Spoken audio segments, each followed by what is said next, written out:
Sa kabataan ngayon, sa hirap ng buhay ngayon, kayo ay pinapag-aral. Mag-aral kayo mabuti. Mahirap ang buhay ngayon na walang pinag-aralan. Matapang na. Huwag kayong magpurakpul. Sikapin yung makatapos.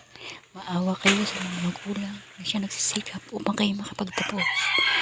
Maawa kayo sa maghapon ng paghanap buhay. Samantalang kayo na ginagawa nyo, maglaro sa cellphone, magburakbol, magkating classes. Dapat nyo sikapin maghanap buhay. Mag-aaral. Kailangan na pala isang piling. Pamasuklian ninyo. Naghihirap ng magulang ninyo. Para balang araw, sila Hindi na tapudungin yan.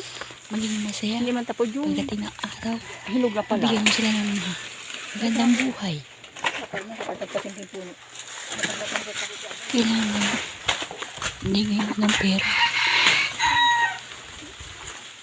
Kailangan mag-aral na marating mo ang iyong kinabukasan. Hindi na ngayon uso ang katamaran.